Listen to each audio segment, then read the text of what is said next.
오늘 누가복음의 주제는 딱 두 개예요. 심플하죠. 첫 번째는 비판하지 말라. 비판하지 말라. 39절부터 우리 42절까지. 그 다음 43절부터 우리 마지막 읽은 49절까지는 행하라 라고 하는 것입니다. 비판하지 말라, 행하라. 심플하게 오늘 두 가지를 가지고 예수님이 말씀을 하셨습니다. 비판하지 말라. 누구나 비판받기 싫죠. 그렇죠. 어디를 가나 다 원수가 있습니다.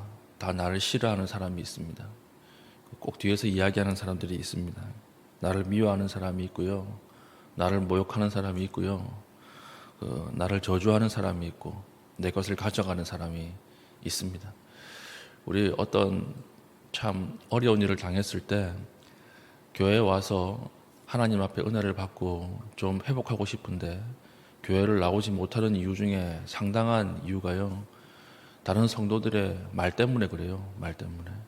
다른 사람들이 이렇게 이걸 가십적인 것, 이렇게 그냥 제비 삼아 내 어려움을 이야기하는 그게 참 힘들어서 어려움을 당했을 때는 정작 교회에 오지 못하는 사람들이 생각보다 상당히 많습니다. 비판하지 말라. 비판 안 하는 것이 어려워요. 그런데 우리 안 만나고 싶은데 어딜 가나 비판하는 사람 만납니다. 왜 그런 줄 아세요? 내가 비판하기 때문에 그래요. 내가 그런 사람이에요. 내가 저주하는 사람이고 내가 미워하는 사람이고 내가 욕하는 사람이고 내가 원수이기 때문에 다른 사람도 다 똑같은 거예요. 다 똑같은 거예요. 그렇기 때문에 예수님께서 오늘 비판하지 말라 말씀하시면서 그 뒤에 뭐라고 말씀하시느냐? 비판이 아니라 성찰하라 이렇게 이야기하는 것입니다.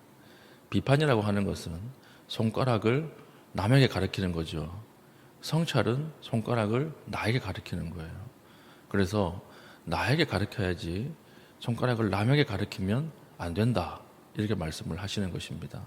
그래서 비판이 아니라 내가 먼저 성찰해라. 그럼 비판이 사라질 거 아니에요? 그래서 마태복음 7장 1절에 보면 비판받지 아니하려거든 너도 비판하지 말라 이렇게 말씀을 하시는 것입니다. 우리가 남을 향해서 손가락질을 할 때 나머지 손가락 3개는 누굴 가리키고 있습니까? 나를 가리키고 있거든요. 내가 훨씬 더 큰 죄인이거든요. 내가 훨씬 더 하나님 앞에 범죄한 사람이거든요.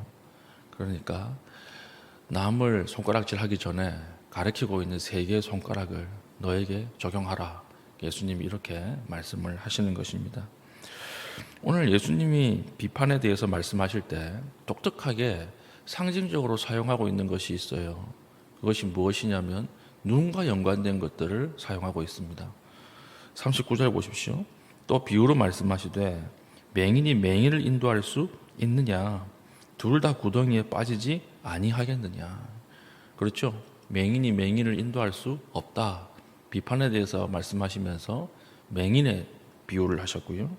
그리고 41절 어찌하여 형제의 눈 속에 있는 티는 보고 티끌은 보고 내 눈 속에 있는 들보는 깨닫지 못하느냐. 들보는 이 대들보예요. 대들보. 자기 눈에는 대들보를 이렇게 심어놓고 있으면서 남의 눈에 티를 볼 수 있느냐 이렇게 말씀을 하시는 거죠.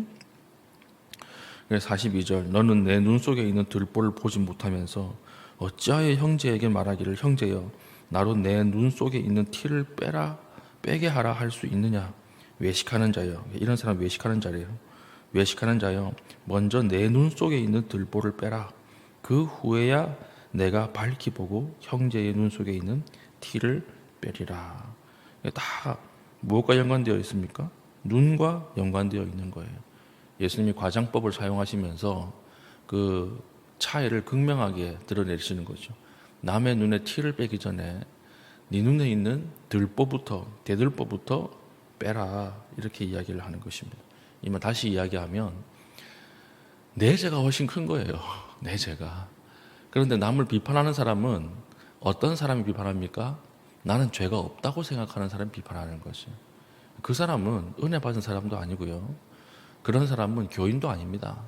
이렇게 이야기하는 거예요. 어떻게 하나님 앞에 죄인이라고 고백하지 않는 사람이 교인일 수 있습니까? 어떻게 은혜 받았다라고 하는 사람이 하나님 앞에 의인이라고 이야기할 수 있겠습니까? 그러니까 비판을 하는 것은 내가 원래 좀 남의 잘못된 것을 잘 봐. 이게 내 은사야. 그래서 비판하는 게 아니고요. 교만하기 때문에 그런 거예요. 교만하기 때문에. 내가 적어도 나는 죄인이 아니라는 거죠. 나는 적어도 이 문제에 있어서는 자유롭다. 그렇기 때문에 남을 비판하는 것입니다. 그래서 비판 뒤에는 아주 마음속 깊은 곳에 교만이 있는 것입니다. 교만. 하나님은 교만한 자를 대적하십니다. 하나님이 대적하신다 할 때 이 대적이라는 뜻을 한번 설명드렸죠. 칼을 두 개를 들고 싸운다는 뜻이에요. 칼을 두 개를 들고 싸운다. 하나님이 쌍칼을 들고 싸우시면 누가 이기겠어요? 그렇기 때문에 교만한 자는 반드시 망하게 돼 있어요. 교만한 자는 반드시 패망으로 갑니다. 하나님이 싸우시기 때문에. 대적의 장군이 하나님이에요. 어떻게 이기겠어요? 교만한 자는 남을 비판하는 자예요. 왜냐? 나의 죄를 보지 못하기 때문에 그래요. 우리 유명하신 목사님 중에 굉장히 겸손하신 분이 있습니다. 굉장히 겸손하세요. 어떻게 저렇게 유명하시고 저렇게 인지도가 있는데 겸손할 수 있을까? 유명한 사람이 겸손하기 힘들거든요. 그런데 알고 보면 그분 과거에 이혼 경력이 있더라고요. 이혼 경력. 모르겠습니다. 강구사 때 이혼을 하시고 목사가 되셨는지, 아니 뭐 어떻게 해서 이렇게 뭐 자세한 내막은 모르지만 이혼 경력이 있으세요. 그렇기 때문에 항상 어딜 가시면 나도 못 사는데 내가 누굴 이야기하냐, 한국 교회에 대해서 어떻게 생각하십니까? 물어보면 나도 제대로 못 삽니다. 이렇게 이야기를 하시는 거예요. 이 성도가 교회에서 이렇게 이야기하는데 어떻게 생각하십니까? 나도 제대로 못 사는데 어떻게 이야기합니까? 그것이 하나님 앞에 겸손으로 이끌림 받는 길이었던 것 같아요. 하나님이 겸손하게 하시는 거예요. 가시를 주셔가지고. 우리가 비판할 때 굉장히 예민해야 하고 조심해야 하는 것이죠. 비판 뒤에는 항상 교만이 도사리고 있기 때문에 그렇습니다. 그래서 우리 어거스틴이라고 하는 사람이 평생 좌우명으로 삼았던 말 중에 하나가 임석하지 않은 사람, 다시 얘기해서 그 자리에 있지 않는 사람의 말은 하지 않는다. 이것이었대요. 어거스틴이라고 하는 사람은 기독교의 엄청난 산이거든요. 기독교에 1000년에 한 번 나올까 말까 한 사람이거든요. 그런데 이 사람이 평생 좌우명으로 삼고 살았던 것이 그 자리에 없는 사람의 말은 하지 말자. 참 곱씹을수록 괜찮은 것 같아요. 참 대단한 통찰인 것 같아요. 그 자리에 없는 사람 이야기는 하지 말자. 비판보다는 성찰을 하자. 남에게 죄를 적용하기 전에 나의 죄가 얼마나 큰지 그것을 먼저 바라보자. 그게 예수님의 가르침이다라고 하는 것입니다. 그러므로 여러분, 말하기 전에 이것이 비판인지 성찰인지를 오늘 항상 먼저 생각하십시오. 예수님도 입으로 들어가는 것이 너희를 더럽게 하는 것이 아니라 입에서 나오는 것이 너희를 더럽게 한다라고 얘기를 했습니다. 나의 말이 비판적인 말, 남을 훈계하는 말, 가르치는 말, 이것보다는 하나님 앞에 나 자신을 돌아보고 나도 그랬다, 나도 죄인이다, 나는 더했다, 이렇게 나아갈 때 우리 관계가 다시 새롭게 이어질 수가 있을 것입니다. 오늘 우리가 비판보다는 하나님 앞에 성찰할 수 있는 지혜가 있기를 예수님의 이름으로 축복합니다. 두 번째는 행하라는 거예요. 행하라. 이건 뭐 설교할 필요도 없는 거죠. 행하라.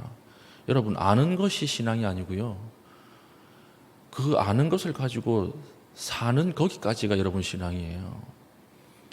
그러니까 아무리 많이 알아도 의미가 하나도 없는 것입니다. 나더러 주여 주여 하는 자마다 천국에 들어갈 것이 아니다 그랬잖아요. 그러니까 여러분, 나는 신앙생활을 오래 했기 때문에 많이 알아. 그건 아무 의미 없어요. 모든 하나님의 명령은요, 동사예요. 동사. 사랑이 무슨 의미가 있습니까? 사랑할 때 능력이 생기는 거죠. 그렇죠? 찬양이 무슨 의미가 있어요? 찬양이 뭐예요? 아무것도 아니죠. 찬양할 때 찬양의 능력과 위로를 경험하는 거죠. 예배가 중요하다. 모르는 사람이 어디 있습니까? 다 알죠. 근데 예배, 이게 무슨 힘이 있어요? 예배 자체는 아무 힘이 없어요. 단어는 아무 능력이 없어요. 예배 드릴 때, 예배 드리기 위해서 우리 발걸음이 움직일 때, 우리의 몸이 움직일 때 거기서 예배의 능력을 체험하는 것이죠. 그러므로 신앙이라고 하는 것은 항상 동사입니다. 동사. 신앙은 동사예요. 명사가 아니에요. 내 몸이 어디까지 밀고 가는가, 거기에서부터 능력이 생기고요. 거기에서부터 은혜가 시작되는 것입니다. 그래서 기도하는 것도 중요하지만 더 중요한 것은 무엇입니까? 기도하고 그렇게 살 때 기도가 응답되는 것입니다. 사랑하게 해주십시오. 기도 10시간, 20시간, 40일 금식 기도 해놓고 정작 사랑해야 될 자리에서 다툰다. 아무 의미 없는 거죠, 그건. 그렇죠? 오늘 주님께서도 행하지 않는 믿음은 믿음이 아니라고 이야기하는 거예요. 아는 믿음은 믿음이 아니다. 그러므로 아는 것 작게 알더라도 몸으로 밀고 나간 거기까지가 신앙이지, 아는 것으로 만족하지 말라. 오늘 우리 교우들의 맹점이 무엇입니까?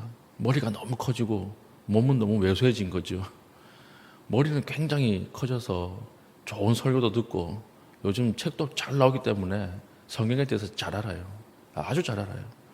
우리 목사님들이 헬라어, 히브리어 이야기하지만 헬라어, 히브리어는요, 사어, 죽은 언어입니다. 딱 외워야 될 단어가 정해져 있어요. 그래서 일반인도요, 일주일 정도 공부하면 다 읽을 수 있어요. 그리고 한 2달 공부하면요, 성경에 있는 내용들 다 볼 수 있습니다. 어려운 단어 아니에요. 어려운 언어가 아니에요. 헬라어, 히브리어. 다 할 수 있는 언어예요. 그렇기 때문에 성도들도 보면 종종 헬라어 성경 펴놓고 히브리어 성경 펴놓고 성경 읽는 사람들이 있거든요. 그 사람들 괜찮아요. 좋은 사람들이에요. 그러나 그것보다 더 선행돼야 되는 것은 무엇입니까? 정확하게 알았다면 지키라는 거죠. 그렇게 살라는 거죠. 그렇게 살지 못하는 그 독법, 아무 의미가 없는 것입니다. 어제 하루 우리는 얼마나 하나님 말씀 앞에 순종하며 살았습니까? 얼마나 지키며 살았습니까? 여러분, 듣고 아멘 하고 기도하고 가는 것이 신앙이 아니에요. 나가서 걸음으로 걸어간 거기까지가 신앙이에요. 몸으로 비벼진 거기까지가 신앙입니다. 우리가 아는 것으로 만족하지 않고 그리고 행동으로 나아가서 하나님과 동행할 수 있는 귀한 주의 종 될 수 있기를 예수님의 이름으로 축복합니다. 아멘. 우리 기도하겠습니다. 기도할 때 오늘 2가지 말씀에 따라서 하나님, 비판이 아니라 내가 더 깊게 나를 돌아보고 성찰을 하게 하여 주시옵소서. 하나님, 듣는 것으로 만족하지 않고 하나님 움직일 수 있는 힘을 허락하여 주시옵소서. 내 입술의 열매와 행동의 열매를 경험하게 해달라고 우리 하나님 앞에 기도하신 이후에 개인적인 기도의 제목을 가지고 기도하시고 자유롭게 들어가시겠습니다.